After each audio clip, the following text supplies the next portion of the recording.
We all just witnessed one of the most stunning finals games of all time, and it has left me nearly speechless. The Spurs built a 29-point lead with some of the most beautiful ball movement you will ever see, raining threes from everywhere. The Knicks clawed back possession by possession on nothing but will. And then came a finish so wild, you'll never forget exactly where you were when it happened. An ending that didn't just decide a game, it decided the 2026 NBA Finals.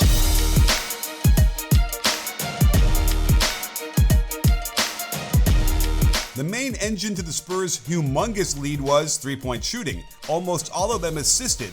So let's look at a few to break down the breakdowns. The Knicks also have a big desire to lay a body on Wemby every chance they get. So Brunson steps up to his role here, but it instantly creates a long closeout where Brunson chooses a poor angle. Ideally, Hart would have rotated to Wemby so OG could stay at home on the corner shooter, and had Wemby passed to Castle, Bridges would have been closing there. Instead, OG gets stuck defending too, and there's no way to keep up with the pass ball and wide open shot. I think OG got confused on this play, assuming the Spurs were going to run 45, a double ball screen for Harper. Instead, his man releases to the left wing, leaving OG guarding nobody, and Fox wide open when his man had to rotate up and Cat cannot get there in time. Here is that double ball screen that the Spurs have been spamming as their primary offensive set, and they wisely choose Brunson's side to attack. They are defending this pick and roll at the level, which means Brunson will meet the ball handler where the screen takes place, and he wants to contain until Bridges can recover in front of the ball. However, he runs away before that can happen, leaving a wide open lane to a very fast player. Stuff happens, it's why coaches teach rotations on defense. But you never want two players rotating to the ball, and that's why Harper is all by himself and the lead is now 27 points. Now, you may or may not believe in the basketball gods, but angering them is something you would only do at your own peril. So when Wemby scores on Robinson and then trash talks him on the way down, goading him into a flagrant foul and then celebrating his mind game, the gods took notice. And if we're looking for a moment when this game slowly started to change, it was here, when Wemby takes a little bump from Cat and then wipes his arm through Cat's face with an elbow. He didn't mean to do it, just trying to get his arm free, but the rule against hitting an opponent in the face is pretty clear, and the two free throws didn't do much to cut the lead, but the slow, methodical comeback has started.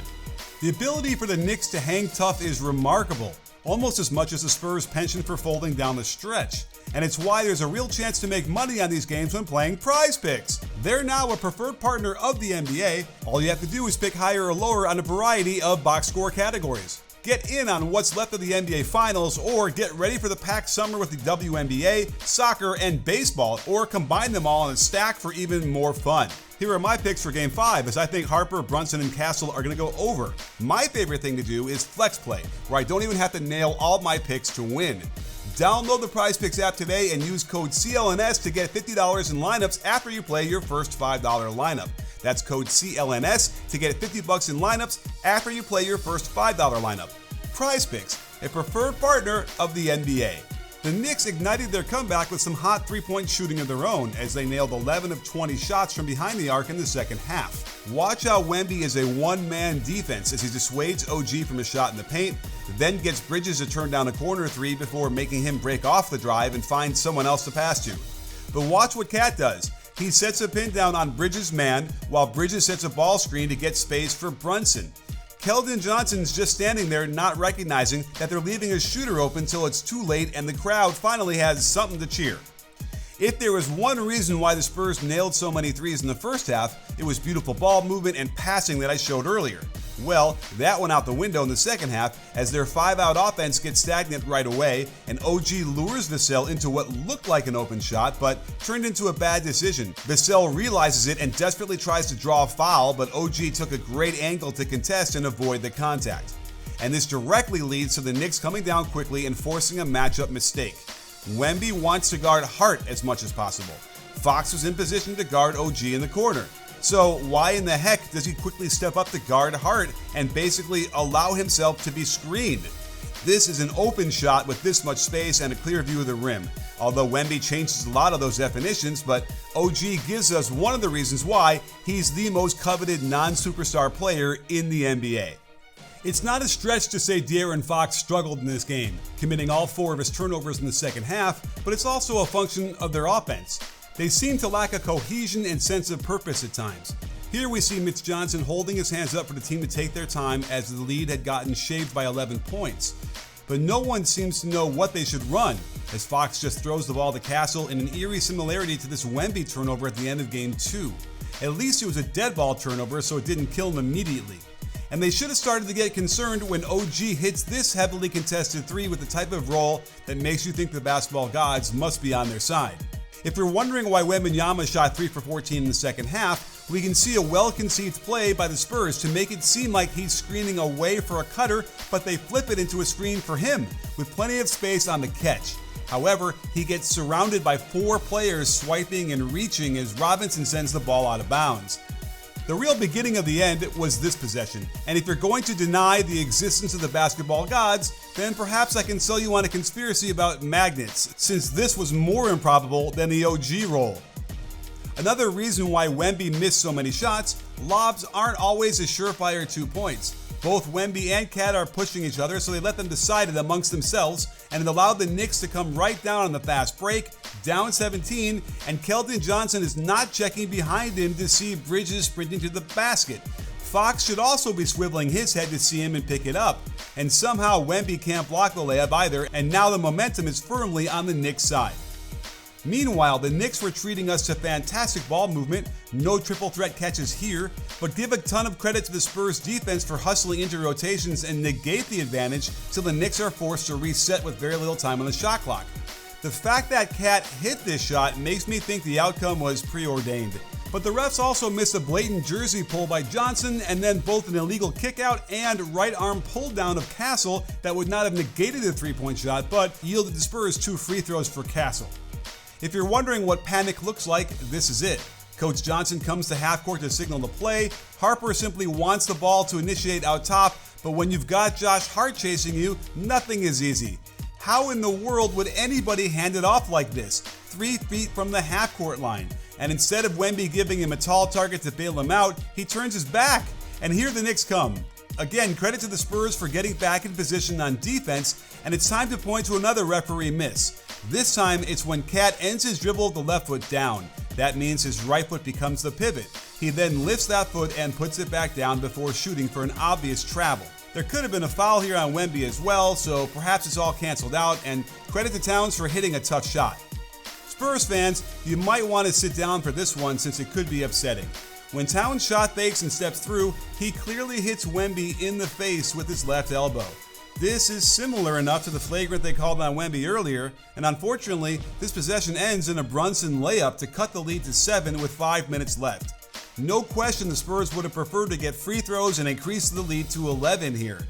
The Spurs want to keep Wemby in a one-man zone near the basket to anchor the backline for their defense. So the adjustment the Knicks make is to set a pin down with Alvarado.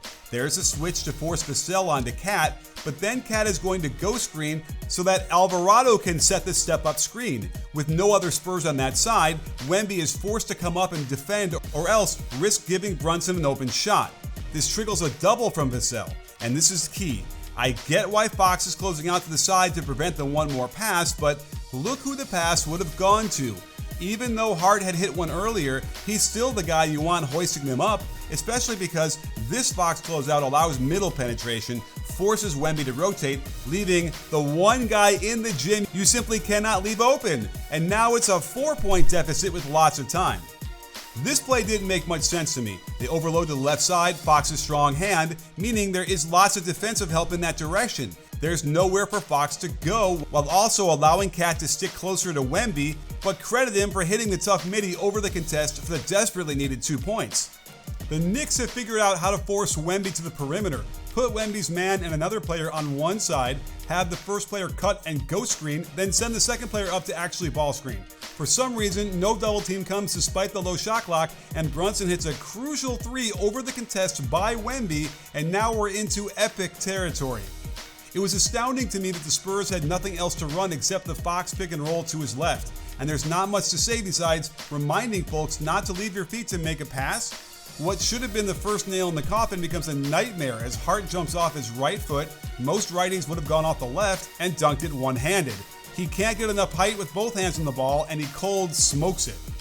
If it ain't broke, don't fix it, so the Knicks again run ghost step up to get Wemby outside. They show Brunson 2 defenders to get it out of his hands, but why wouldn't they go double him again? He's proven he'll kill you in these situations time and time again. Instead, they let him ISO into a quick pull floater, and now they've got their first lead. Finally, we're at the part where everyone has a take. With this missed shot, De'Aaron Fox's speed gets him to the loose ball and going fast towards his own hoop. And this is the moment of truth. Most coaches will tell you when the shot clock is off, you should just pull the ball out, run 3 or 4 more seconds off the clock, force the other team to follow you, and you're in great shape. Now, if you've got a surefire layup, I suppose you could still find some coaches that would say it's okay to go for it, but I believe there's a process you should stick to, and that process gives you the best chance to win. With a lead, the clock is your friend, and getting it to 6 or 7 seconds left, hit 2 free throws, then follow the Knicks and not let them tie it means you can also guarantee yourself a win. Fox doesn't seem to know any of this and just tries to use his quickness to shoot an off-foot quick release with OG of all people in hot pursuit. There's a freeze frame that shows OG got his fingers cleanly on the ball to begin the process of losing control of it by Fox, and that is why the ensuing contact of the wrist is ruled incidental. Just an amazing play by OG, and another reason why he's the most coveted player in the NBA that's not a superstar. Since he makes threes, he plays great defense, and he's about to do something else that clinches the series. But Fox compounds his mistake, not by using their foul to give, but not waiting longer before taking it. First off, Alvarado is not committing a backcourt violation because the rule for a dribbler is that you need to establish 3 points in the front court, both feet and the ball, before going backcourt for the violation. The ball never gets over the line, so he can bring his whole body back into the backcourt if he wants. But the defense is in good position getting back, they've got a double on the ball, he didn't have to hack Alvarado right here. Another player could have committed the foul, and it would have been much harder for the Knicks to do anything with their out-of-bounds play with so few seconds left. As we see the Spurs come out of their huddle, it looks like they're all set and prepared, just waiting for the Knicks to come out. But watch Harper. He starts darting his eyes back and forth, perhaps realizing the Knicks changed their lineup and now he's not sure who to guard. Now it's Vassell's turn to whip his head back and forth. He's thinking he's guarding Brunson. Fox is pointing towards Shamet as if to say, who's guarding that guy? Now Harper is pointing all over the court while Castle is clearly confused. Wemby thinks he's guarding Cat, but Castle goes to take him, and now Wemby doesn't know what the heck is going on. Still, there's nobody guarding Shamet, and they barely get it straightened out in time. This confusion directly caused them to lose this game, since Wemby should not have been on Bridges, and he certainly should not have switched onto Brunson. Remember, their whole MO is to keep him down in the paint area, especially because they were going to double Brunson no matter what. If you're going to do that, you must have your best rebounder and rim protector near the actual rim. Instead, Wemby is stuck above the three-point line, nobody's guarding OG, and the rest will go down in Knicks lore as perhaps the greatest play ever made in their history, as the shot goes to the perfect spot for OG to stretch, get some fingertips on it, and guide it right into the hoop. You cannot convince me this happens if Wemby got to stay home near the rim to jump up for the rebound. But to have as much confusion as we saw out of the timeout is problematic to say the least, and simply cannot happen in the NBA Finals with the entire series on the line. Now, to save some face, they did design a very smart play to win the game. Everyone was thinking a lob to Wemby, so they had him set the backscreen, and had it not been for the smart move of Mike Brown putting long-armed Cat on the ball and the subsequent deflection of the lob pass, the Spurs would have overcome all the mistakes they made to steal this game and tie up the series. As it is now, the sweetest irony is that Mike Brown is only in New York because he was fired for criticizing De'Aaron Fox for making a low IQ play to lose them a game when they were together in Sacramento. And this has now come full circle as Fox directly contributed to another loss for his team that cost them the series.